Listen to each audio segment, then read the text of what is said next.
tuba tugufitiye umutumirwa w'umunsi tuzana hano umunsi mukaganira niba wari usanzwe uri umukunzi we ukagira n'ibibazo umubaza by the way. Hanyuma natinze Claude unyemerere twakire uyu mugabo ariko twifuje kumwakira muri ubu buryo. Ni umusobanuzi, turagira ngo babanze badushyiriremo byibuze imwe muri filime ze ziri gukundwa muri iyi minsi, ubundi nyuma y'amasegonda 20 duhite tugaruka tumwakira. Zebite goni hano yebari barumirwa kuko nireko sarakoze muri ibi. Wow. Noneho njyewe ngize ikibazo, ntabwo uko uvuga mu buzima busanzwe ari ryo jwi twumvise, ari ryo jwi twumvishe muri filime. Ubundi buriya bagomba kubaho ijwi ry'akazi, nk'uko habaho isura y'akazi uba ugomba kuba ufite ijwi ry'akazi ukagira ijwi ryo mu buzima busanzwe. Mbo turi kumwe nande ku muntu ushobora kuba aguze televiziyo ye mu kanya akaba ari kubona wenda umuntu twakiriye atamuzi, wamwibwira? Ubundi mbere buriya nari umuhanzi cyane, ku buryo nko kunyakira byabaga byoroshye. Hari ukuntu umuntu anyakiraga ahita ntangira na vibe ku buryo umuntu ahita avuga ati koko ni umuhanzi unaririmba. None ubu ngubu aho nagiriye mu gasobanuye nsigaye bigorana, nsigaye nivuga nk'abavugabutumwa nkajya nshaka ukuntu gusa ndacyari sayiga wanyu mwakunze mugikomeje no gukunda, VIP wanyu, umusobanuzi umwe wenyine twaje gusanga ashoboye anashobotse. ashoboye anashobotse man. Noneho reba sore gahagaze. Cyakoze uyu buriya nta mutipe ujya ubwira undi mutipe ibintu nk'ibyo cyane, ariko urasa neza by the way. ni ukubera Imana murakoze. Reba akantu k'akaroko. By the way, yewe muzi haciye iminsi ni umushuti wanjye by'umwihariko, kubera ko ahantu nzi ibyo yabagamo si by'uyu munsi arimo, gusa icyo nzi ko nuko ibyo yagiyemo ari kubikora neza. Wumvise uburyo ki abikora, kandi aribwo wenda atamaze igihe kinini muri byo, kigaragara afite intumbero ndetse n'akazoza. Abarundi babangwa afite akazoza. Yego. Saiga, agasobanuye kameze gute bro? Gasobanuye ubundi hari ibintu njya numva bavuga umupira w'amaguru ngo umuntu ari mu bihe bye byiza. Rero nanjye hari igihe nicara nkareba nkavuga ibyo ari byo byose ibihe byiza biri imbere. Ntabwo njya mvuga ko wenda byahise bihagera, ariko mba mbibona. Productivity ihagaze ite? Urumva n'ubundi iyo uri gukora ikintu ubona feedback, ukabona cyane cyane nkatwe dukora ibintu bigera mu bantu, akenshi ibyo abadukurikira batubwira nibyo biduha ishusho y'ikintu turi gukora. Rero iyo turi gukora abantu baka-appreciating ibyo dukora, bakabishima, ndetse bamwe bakanagaragaza ko bagifite inyota yo gukomeza kubyumva. Urumva already uba uri gusuccessinga, ku buryo rero no ku zindi mpande byose biba bigendana, uburyo hahagije abantu, ibindi byose nabyo cyane rwose. Aiga hama wari ukomoje kuvuga ngo mu minsi ishize bajyaga bagutumira ukazamuka nk'umunyamuziki, none uyu munsi uravuga nk'umuntu donc mu yindi misango y'ibiganiro. Ese mu muziki wabonye bimeze bite? Wabonye nta kivamo uravuga utereka ni igende yanga, byagenze bite? Mu muziki icyo kibazo rero hari n'abantu bajya bakimbaza inbox bakambwira bati twari tuzi ko ugiye kujya dukubita vibe za danje, none dosigaye dusobanurira gusa. Ariko umuziki n'ubundi ndacyawukora. Umuziki ndacyawukora, ahubwo wenda ikintu cyabayeho hari ukuntu uba ukora nk'ibintu bibiri bisa nkaho byose biri gupushinga, noneho ukaba wafata igifite imbaraga kurusha ibindi akaba ari cyo ushyizemo imbaraga nyine kugira ngo kibanze kigere level kigeraho, then n'ibindi wongera ubikomeza. N'umuziki ndacyawukora cyane ko dufite Sai Music and Pictures, ni studio itunganya umuziki mu buryo bw'amajwi n'amashusho. N'ubundi indirimbo zo zirahari, ahubwo ikintu cyabayeho ni uguhagarika kuzisohora nyine ku muvuduko nk'uko mbere nabikoraga nk'umuhanzi. Ariko umuziki nawo ndacyawurimo gake gake. Utubwiye ku kintu cya studio ya Sai Music, nta bahanzi mwebwe mufite mu managinga, ubwo ndagira ngo duhite tunerekeza ku gikorwa nyirizina cyakuzanye ahangaha cyitwa Sai Boost Your Talent Competition. Ariko ndagira ngo nkubaze ubu wowe nta muntu uri ku managinga, kuko tuzi ko kuri ubu ngubu abasobanuzi ba filime kabisa ku kintu cyitwa management ngo bari hejuru. bisigaye bifitanye isano. Bifitanye isano. Tugiye inama dusanga bifitanye isano. Yego. Gusa ku bijyanye n'abahanzi studio ntago ari bwivutse, already tumaze igihe dukora. Hari abahanzi twari dufite mbere, nkeka ko wenda bamwe mu badukurikiye bashobora no kuba barigeze kumva ayo makuru. Hari abahanzi twigeze gusinyisha, gusa mu nyuma bahura n'inzitizi, umwe yagiye kwiga undi nawe yahura n'utubazo dutuma adakomeza umuziki. Bisa nkaho urumva management twabahaga ihagaze. Ariko niyo mpamvu tuba twateguye igikorwa nk'iki ngiki nka Sai Boost Your Talent. N'ubundi icyo tugamije ni ukugira ngo dushake impano ziri hariya hasi zidafite uburyo bwo guhita zigaragaza. Then iyo duhuye n'umuntu twe tukabona afite impano, dushobora kutaguha full management. Bimwe wenda uvuga ngo mfasha umuhanzi ngiye kumenyera buri kimwe, ariko already twiyo twabonye ko ufite impano, byanze bikunze turagupushinga, turagufasha ku buryo cy'iyo mpano yawe igera mu bantu kandi ugakomeza nyine ugakora nawe kugeza igihe wumva ko uri umuhanzi wihagije. Yego. Hanyuma ubwo ngubwo uhise utwinjiza muri Sai Boost Your Talent Competition. Muri makeya iri rushanwa urarisobanura gute? Usobanura umuntu wenda wicaye kuri televiziyo ye ategereje kumva niki sindisangamo isi hari uwo bigenewe, isi bimeze bite? Duhereza amakuru yose umuntu akeneye kumenya. No kuvuga Sai Boost Your Talent ni competition igamije already kuzamura impano mu gice cy'ubuhanzi bw'indirimbo. Ntago ari bwitangiye ko session ya mbere twayikoze 2022. Nibwo twakoze icyo gihe yitwaga Your Talent Competition.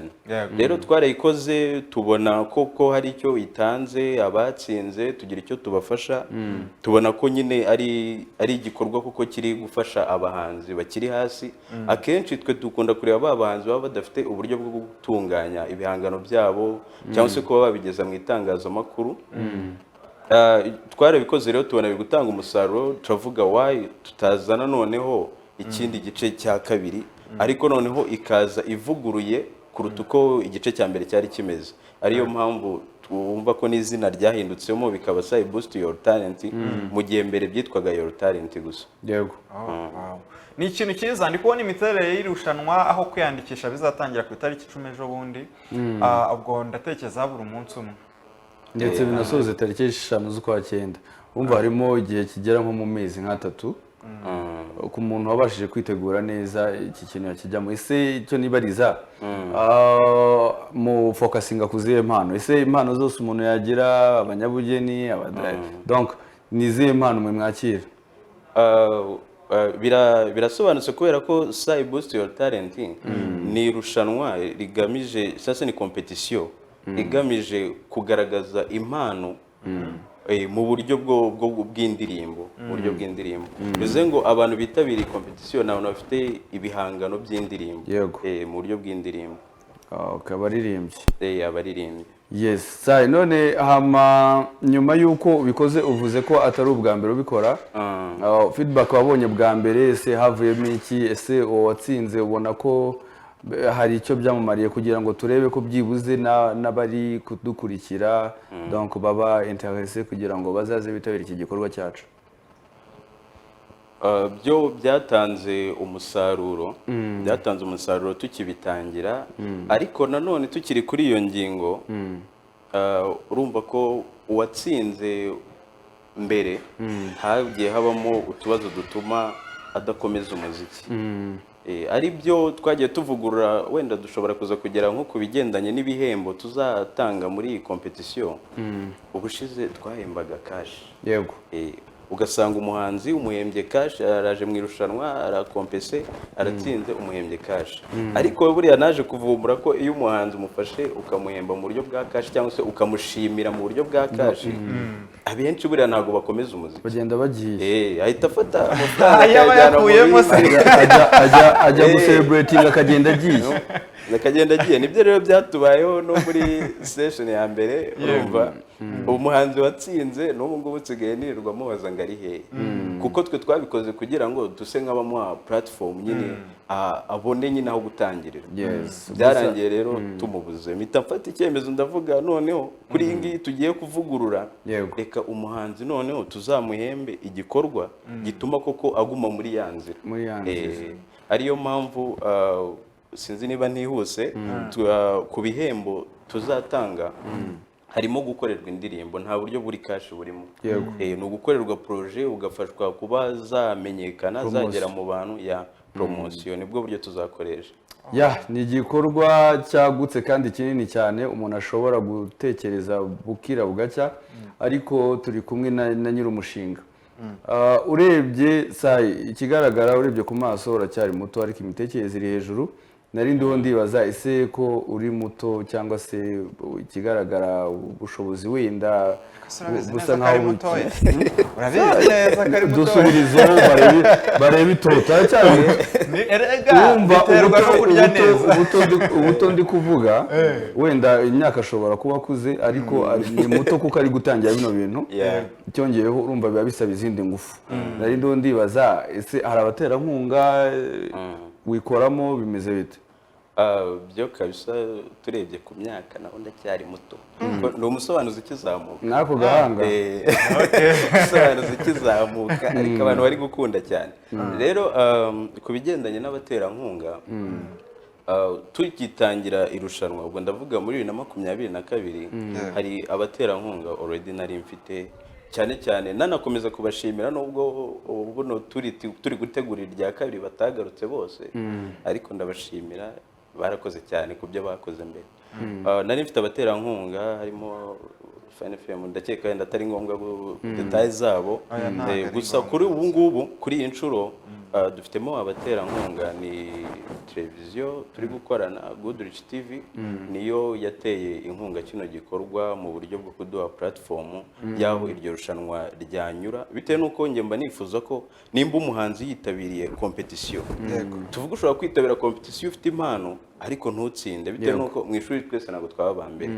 Rero njye mba ngira ngo nimba kuko witabiriye competition niyo utatsinda, hagira abantu bakubona, wigaragaze abantu bakubone, kuko njye nshobora kutagira icyo ngufasha, ariko hakabona undi mu producer uri hariya hanze akavuga ati ariko uyu muntu aramubonye yigaragaje neza, we akaba yagira noneho aho ahera mu gihe njyewe ndi gufata umwe wabaye wa mbere, nawe akaba yagira icyo abigufashamo. Niyo mpamvu rero nashatse platform abantu bashobora kugeraho mu buryo bworoshye. Ndavuga reka mfate irushanwa ndishyire kuri TV. Iki gitekerezo ni cyiza Pasi, iki gitekerezo ni cyiza, na cyane ko tuzi muri iki gihugu dufite brand nini cyane z'abahanzi bagiye baca muri competition nk'izi ngizi, ntibanatsinde, ariko nyuma ya mpano igakomeza gukura cyane. Urugero buriya nka Chrisizi yaciye muri ngira ngo muri Ati Rwanda ubuhanzi, kandi ntabwo yabashije gutambuka, ariko ya mpano yakomeje kumukoreramo arazamuka. Of course abatana babiri havamo uwa mbere. Ariko nanone kuri mwebwe mutegura ibi bintu by'amarushanwa, reka nkwibariza ikibazo kuko wenda niwe turi kumwe muri aka kanya. Tujya tubona ama competition agiye atandukanye, ugasanga nk'umuntu yakoze irushanwa nibyo ni byiza, ariko ahaye ibihembo abo ngabo birarangiye, ariko nyuma y'imyaka nk'ibiri wa muhanzi watsinze muri ya marushanwa ukaba utakongera kumubona. Ibyo bintu urabibona? Ibyo ahubwo nanabivuze. Nabivuze kuko nakubwiye ikibazo nahuye nacyo ku ya mbere, nahembye cash bahita bagenda. Wenda umuhanzi ntabwo mu blaminga, ariko naramubuze mu by'ukuri kuko yari yatsinze, twumvaga wenda ashobora gukomeza gukora, nanjye nkaba nicaye hano ndi kuvuga ni hari umuhanzi watsinze, twagize icyo dufasha, n'uyu munsi tukibona. Rero naje kubona ko akenshi muri competition hari igihe ushyiraho ibihembo, ariko ugasanga ibyo bihembo ntabwo bisapotinga umuntu gukomeza muri iyo nzira. Ariyo mpamvu nashyizeho ko tugomba guhemba ikintu gituma umuntu aguma koko muri uwo murongo n'ejo bundi hazaza n'undi tukajya dutangaho urugero tukavuga tuti yaciye hano dore ibyari gukora aho kugira ngo tumuhe kashe itagenda kwame ni ikintu cyiza cyane kuko impamvu mbivuze si irushanwa rimwe ryonyine maje kubona kuko nanaguhereza n'urugero ku marushanwa wenda anakomeye hano mu gihugu cy'u Rwanda tuzi ati Rwanda ubuhanzi ntabwo ngiye kuvuga ko ibyo bakora atari sawa ni sawa cyane hari n'abo bifasha benshi ariko nanone nkwibaza nko muri ati Rwanda ubuhanzi nk'umuhanzi dushobora kuba tuzi wavuye muri ati Rwanda kubera yatsinze kuri ubu ngubu akaba ari competitive n'abandi akaba ari mu bantu nanone bari guhangana n'abandi bahanzi hano n'ubuhe avuyemo ni bake nako sinzi niba banahari basanga batabitangaza ariko bari babamo batabitangaza batajya batangaza aho bazamuye buriya abantu oya buriya hari nk'abantu ushobora gushimira nko ku Nyundo tujya tukumva umuhanzi aragera avuga ati njyewe nafashijwe no ku Nyundo nize ku Nyundo nageze gute ariko iki kintu wenda impamvu nkivuze niba nabo batwumva banyomoze bavuge bati turabafite abahanzi turabafite abakinnyi ba filime ahubwo gusanga nk'umuntu wihimbiye ibintu bye reka tuwenda tujye no kuri filime ari nayo Field urimo yagasobanuye mu gusobanura filime usanga abantu n'ubundi bari gukundwa cyane bari kurebwa cyane niba abantu bihirinze ku giti cyabo yego nkibaza ubundi iki kintu biterwa n'iki ni ukubera icyo usanga hari kubaho amarushanwa nk'aya ngaya akomeye ariko ugasanga birangiye wenda saye nk'umuntu nyirabyo duha inyunganizi nyuma y'uko ibyo bitekerezo byose abyumvise we ku giti cye twabyumvishe hari yahinduye umuvuno yego ariko nk'uko wari uyizamuye yaba deba gusa igihe cyo numva ni kimwe umupromota cyangwa se nyiri proje uyu wabizanye we ntabwo umubureminga kuko icyo yakoze kwari ukukugaragariza abanyarwanda no kuguha inkunga byibuze ishobora kugufasha gutangira ahubwo wowe muhanzi waje muri competition ukaba wanatsinda iyo nkunga ukayibona ndetse na platform ukayijyaho abantu bakakubona buriya rero nta consistency buriya rero njye mfite buretse mbanze ngusubize kuri icyo ngicyo mbere yuko tujya kuri site buriya njye mfite igitekerezo kuri ibyo ndi nk'umwe mu bategura amarushanwa nka bariya nka ati Rwanda ubuhanzi nafata umwanya nkavuga nti ngiye kureba nk'aba promoters cyangwa se abantu bari muri Field n'ubundi basanzwe babirimo yego abakinnyi ba filime aba ba Kiramani turabazi aba ba Nyakso yego ba Clapton noneho ukavuga uti niba uyu muntu ni umukinnyi wa filime atsinze mu gisata cya filime ndamufata mujyane kwa Clapton noneho muhereze Clapton mubwire nti mu mafaranga twateguye y'irushanwa turaguherezaho aya mafaranga ndatekereza niba byana uyu muntu ni umunyempano noneho dufashe kuyigaragaza nibitaba ibyo ngibyo yego Mitsutsu utarize wenda ibijyanye na filime araza yifite impano ye nyine cyangwa se abikora gutyo akubitagaragara aza kubera ko bamuhereje platform itagaragara n'ubuhanzi ni gutyo sibyo babashakira amakorabo turabizi ko kuri ubu ngubu kuba uri umuhanzi kugira ngo uzamuke nuko babashije kubona power play ukabona n'amakorabo bafite amazina ari hejuru yego rero badufashe abantu bategura ibyo bintu nyine nabyo banabitekerezeho nawe Saiga ubwo ngubwo kabisa twabyumvishe wowe ubakora production ni byiza cyane banadushyiraho telefone n'abantu bafite ibibazo banaduhamagare ku muntu ufite imbogamizi batubwire ariko icyo navugaho kuri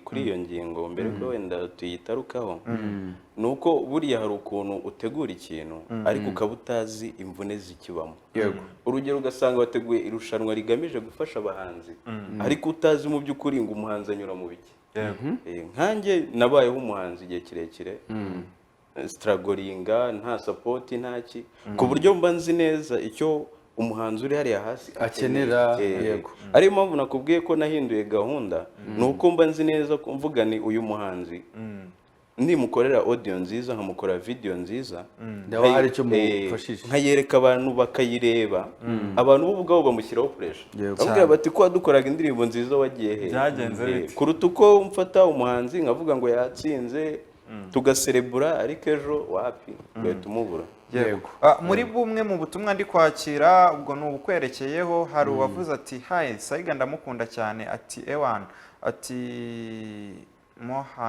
bayita Muhani iriya filime yitwa Muhani ngo Muhani mba ndi nayo ariko iminota ari kuyiturya kabisa ubwo nyine nagerageza yongera iminota ubwo uri kubaha uduce dutoya oya niko filime iba ingana urumva kuko akenshi ni filime dusohora urumva kuri televiziyo rero hari iminota iba yaragenwe nanasuhuza abantu bari kuyireba n'ubu ngubu iriho ahubwo uri kwandika mesaje ubwo mu kanya ikiganiro cyagira bashiftinge Gustave naduhe telefone nk'imwe cyangwa ebyiri cyangwa tubabwire baje baze gusubirayo twumve n'icyo abantu bamuvugaho so ubwo ngubwo ni ukuvuga ngo mu gihe bagiye kudushyiraho telefone ndumva haje umuntu ariko wabanza ukamwakira hello yes hello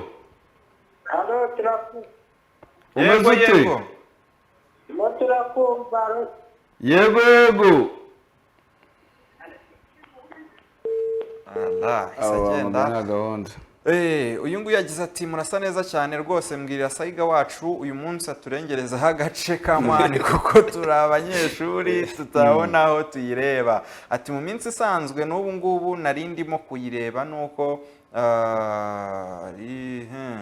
ati nkahita nza kuri iki kiganiro ni ukuvuga ngo ibintu biryoshye biba byahuriranye halo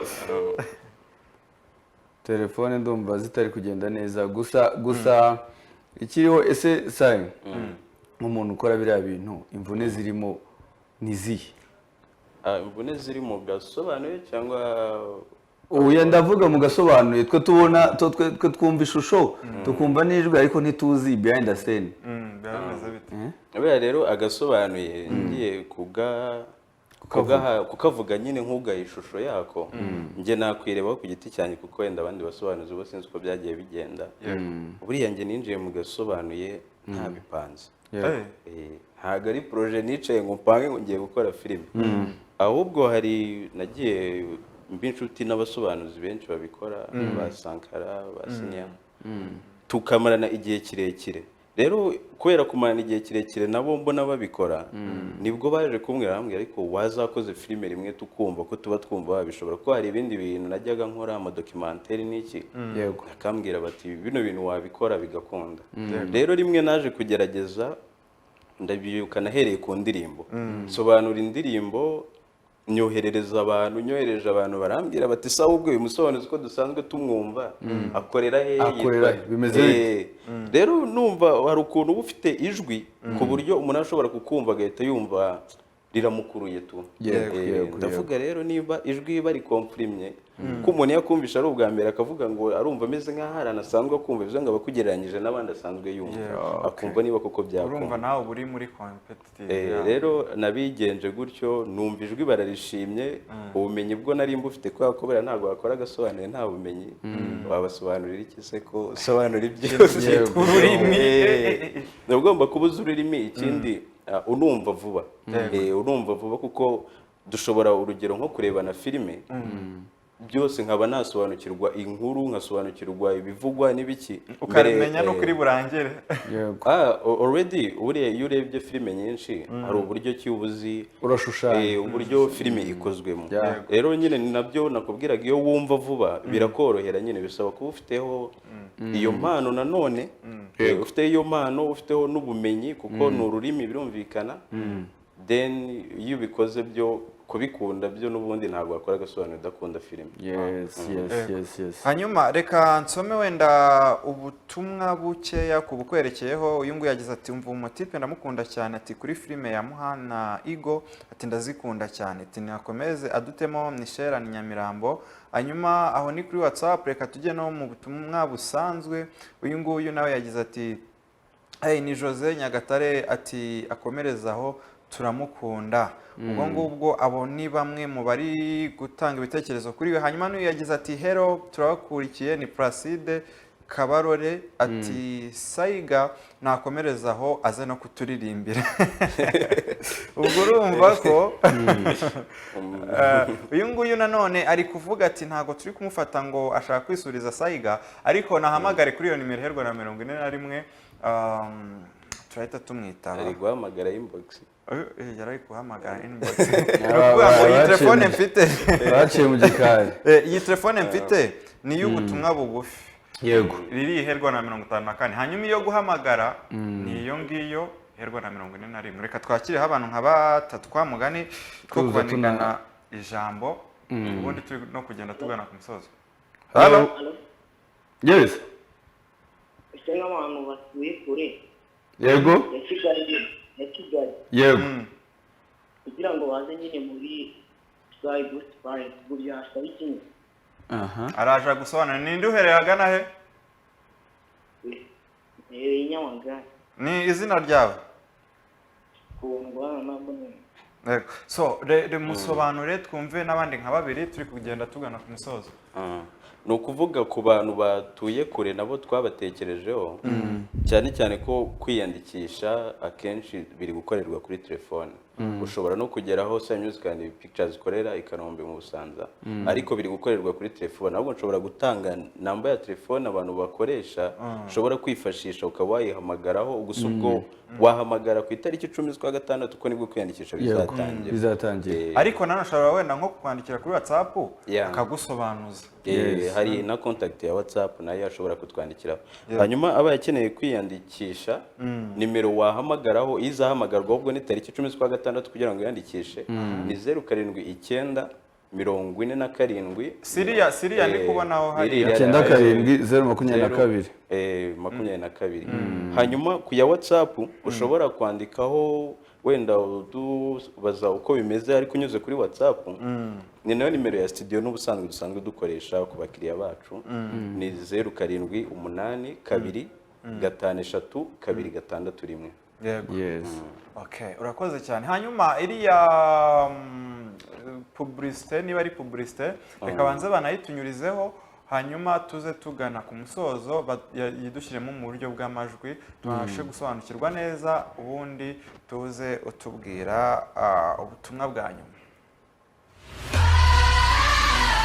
Sai Boost Your Talent Competition. Sai Music and Pictures studio imaze kuba ubukombe mu gutunganya amajwi n'amashusho. Kuri ubu yabateguriye irushanwa competition ushobora kuba wagaragarizamo impano yawe. Waba uri umuhanzi, waba ufite impano yo kuririmba warabuza uyigaragariza, aya niyo mahirwe yawe. Abazitabira muri competition bazajya bigaragaza banyura imbere y'imbaga y'abakurikiye televiziyo Goodrich TV buri wa kabiri na buri wa kane guhera saa 4:30 z'amanywa. Nyuma kandi hazabaho no gutangwa amanota binyuze ku itsinda rigari ry'abajaji aho abazatana muri competition bazafatwa video zabo zikauploadingwa kuri YouTube channel ya Goodrich TV. Abakunzi b'umuziki nyarwanda nabo bakaba babasha kuba babashyigikira. Iyi competition kwiyandikisha bizatangira tariki 10 z'ukwa gatandatu 2024 naho abazahatana bazatangira kwigaragaza tariki ya mbere z'ukwa karindwi 2024. Abazahiga abandi muri iyi competition uzaba uwa mbere azahabwa igihembo cyo gusinyishwa amasezerano na Sai Music and Pictures ndetse anakorerwe indirimbo zigera kurenye mu buryo bw'amajwi n'amashusho afashwe no muri promotion yazo. Hanyuma uwa kabiri n'uwa gatatu nabo bazakorerwa indiri. Nimba wiyumvamo impano yo kuririmba ntucikanwe n'aya mahirwe. Iki gikorwa cyatewe inkunga na Goodrich TV n'ikiganiro Step Up impano n'ubuhanga. Sai Music and Pictures tubereho impano zanyu. Right, nuko bimeze rero muri Sai Music Competition ahangaha muri iStars Show. Hanyuma ngira ngo Claude niba wowe nta kibazo ufite wenda cyanyuma dusoza agira ubutumwa aza kugenera abadukurikiye hanyuma ubwo ibindi bazagenda bamubaza inbox. Twe ni bisanzwe ni iStars Show amakuru ni yayandi. Ubwo tunagane ku musozo se tumuherekeza ajye niko bimeze tujye kureba n'ukuntu irushanwa ari kuritegura. Yego. Tubatekera ibihiye. Yego. Saiga ubwo nawe uragira ubutumwa bugufi ugenera abadukurikiye ubundi turi kugana ku musozo. ubutumwa rero nagenera abadukurikiye ubwo ndahera ku bigendanye na SAI Boost Your Talent Competition Yego. nuko ku muntu ufite impano kwitabira iri rushanwa nshobora kukubera inzira nziza yo kugaragaza impano yawe wenda nshobora kongera nkabasubiriramo contact bashobora gukoresha ni 079 47 97 022 hanyuma nk'umusobanuzi icyumba asaba ubundi ni ukundeba gusa ko iyo ndebye byose biba bibaye ikindi ukanamfolowinga kuri Instagram witwa Sayiga wanyu. hanyuma nanjye reka mbashimire cyane Claude ubwo si twagana ku musozo Pasi ubwo amakuru twari dusigaje twagombaga kubabwira wenda tuzababwira kwa kabiri kwa kane no kwa gatanu ndetse no kwa gatandatu nibwo tuba turi hano mu kiganiro iStars Show hanyuma sinabura kugenda nkwibukije ko MG Initiative baraza kugufasha kwa prayinga kujya hanze banagufashe gukora bya bizamini byose nkenerwa kugira ngo ugereyo ku mafaranga make cyane uraza kubasanga rero aho bakorera hano